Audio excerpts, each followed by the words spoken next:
কত টাকা দিয়ে টিকিট কেটে সিনেমাটা দেখতে ঢুকেছেন বা ঢুকবেন বলে প্ল্যান করেছেন বলুন?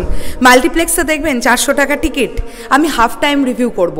400 টাকা দিয়ে যদি টিকিট কেটে থাকেন বা যারা সিঙ্গেল স্ক্রিনে দেখবেন 100 টাকা 120 টাকা, হাফ যে টাকার অঙ্কটা হবে আপনারা এই হাফ টাইম সিনেমাটা দেখার পরে বলবেন আমার পুরো টিকিটের পয়সাই উঠে গেছে। কেননা मैं हरगिज झुकेगा नहीं साला। হ্যালো এভরিওয়ান, আমি পৌশালী চলে এলাম আরও একটা নতুন ভিডিও নিয়ে। প্রচুর তোমরা নয়েজ শুনতে পারো এই কারণে, বিকজ আমার পেছনে মহারাজ, তার পেছনে অব্রদা, তার পেছনে স্বর্ণজ্যোতি, সবাই মিলে আমরা হাফ টাইম রিভিউ করছি। তো আমি চেষ্টা করছি যাতে করে আমার কথাটা তোমরা শুনতে পাও। ব্যাপারটা হচ্ছে থ্রু আউট ছবিটা হাফ টাইম পর্যন্ত যতটুকু দেখলাম শুধু সিটি, হাততালি আর চিৎকার। আর আমি এই রিভিউটার, হাফ টাইম রিভিউটার শুরুতে একটা কথা বলতে চাই, ভাই হিরো যদি এতটা পাওয়ারফুল হয় তাহলে হিরোর সঙ্গে ভিলেনকেও এতটাই পাওয়ারফুল হতে হবে, যেটা ফাহাদ ফাজিল এই ছবিতে। মানে আমি সিরিয়াসলি পুষ্পাকে নিয়ে তো কথা বলবোই, মানে আল্লু অর্জুনকে নিয়ে তো কথা বলবোই। আল্লু অর্জুন তো মানে ভাই আলাদাই লেভেলের, মানে বোঝা যাচ্ছে উনি এত বছর কাজ করেননি, এত বছর গ্যাপ নিয়ে যে পুষ্পা 2 উনি করবেন বলে ওয়েট করছিলেন। কেন তিনি ওয়েট করছিলেন?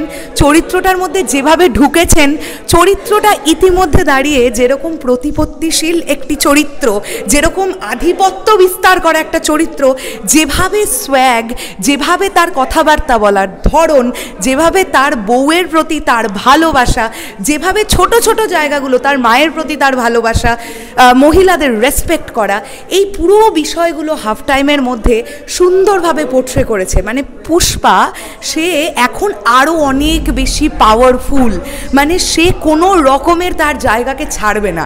তার জায়গাকে ছাড়ানোর জন্য অনেকে উঠে পড়ে লেগেছে, তাদেরকে শেষ করে দেবে।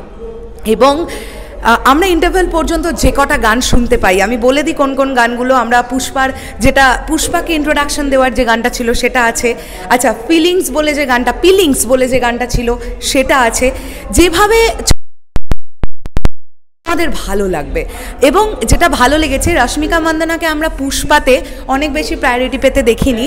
এখন যেহেতু সে পুষ্পার ওয়াইফ, তাই রশ্মিকা মান্দানার চরিত্রটাকেও প্রায়োরিটি দেওয়া হয়েছে। এবং পুষ্পার সঙ্গে রশ্মিকা মান্দানার যে বন্ডিং, মানে এখানে দেখানো হচ্ছে এরকম যে সে যেহেতু, মানে পুষ্পা যেহেতু তার বউকে, শ্রীবল্লীকে খুব ভালোবাসে, ছোট ছোট ব্যাপারে ভয়ও পায়, মানে বউ রেগে গেলে সে ভয় পাচ্ছে বউকে। আবার কোনো সিরিয়াস কন্ডিশন যখন হয়ে যাচ্ছে, মানে পুষ্পার যদি কোনো কিছুতে ইগোতে লেগে যাচ্ছে, তখন তার বউকেও কিন্তু মানে সে তোয়াক্কা করছে না, মানে তার কাছে ইগোটাই সব।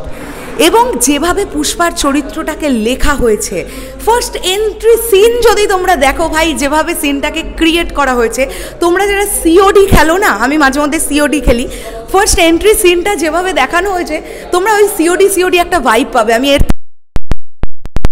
এবং ইচ অ্যান্ড এভরিবডি, ব্রহ্মাজিকে এখানে দেখতে পাওয়া যাচ্ছে ফাহাদ ফাজিলের সঙ্গে সঙ্গে, তিনি যেভাবে তার চরিত্রটাকে পোর্ট্রে করছেন, ইচ অ্যান্ড এভরিবডি। এবং স্পেশালি আল্লু অর্জুন এবং ফাহাদ ফাজিলের যে টাসেলটা আমরা দেখতে পাচ্ছি, তাদের যে একটা প্রচণ্ড রকমের শত্রুতামি, এই যে আগের অংশে আমরা দেখেছিলাম যে ফাহাদ ফাজিলকে পুষ্পা কী করেছিল, মানে পরিণতিটা কী করেছিল, ফাহাদ ফাজিলটা ওটা ধরে বসে আছে। এবং যেভাবে ফাহাদ ফাজিলের ক্যারেক্টারটা পুষ্পা 2তে এন্ট্রি নেয়, জাস্ট মাইন্ড ব্লোয়িং। ব্যাকগ্রাউন্ড স্কোরের কাজ কি হয়েছে ভাই, ভাবতে পারবে না তোমরা, জাস্ট ভাবতে পারবে না। এমন কিছু কিছু সিন আছে, এমন কিছু কিছু ডায়লগ আছে যেটা হলে সিটি হাততালি দিতে বাধ্য করছে।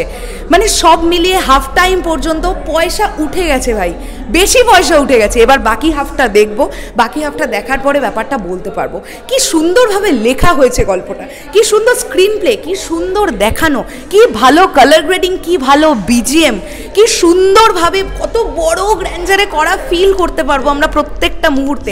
তাই ভাবি আল্লু অর্জুন কেন 300 কোটি টাকা রেমুনারেশন নিয়েছেন এই ছবিতে কাজ করার জন্যে, পুরো ব্যাপারটা পরিষ্কার হয়ে যাবে। মানে কতটা পরিশ্রম, উনি কতটা ঢুকে আছেন চরিত্রটার মধ্যে। এবং ওনার মেকআপ, বাপরে বাপ, পুষ্পার মেকআপ, পুষ্পার কস্টিউম, পুষ্পার যে আদব কায়দা, ভাবভঙ্গি, আলাদাই লেভেলের ভাই, আলাদাই লেভেলের। সো দারুণ লেগেছে। এবার বাকি সিনেমাটা দেখে আবার বাকিটা শেয়ার করব। এখন আপাতত হাফ টাইম রিভিউটা এইটুকুনিই থাকলো। চলো শেষ করলাম ভিডিওটা, আসছি আবার খুব শীঘ্রই নতুন কোনো ভিডিও নিয়ে। ওই দেখো পিছনে মহারাজ, তার পিছনে অব্রদা, সবাই আছি আমরা। এখন আপাতত বাকি সিনেমাটা দেখতে ঢুকতে হবে। চলো টাটা।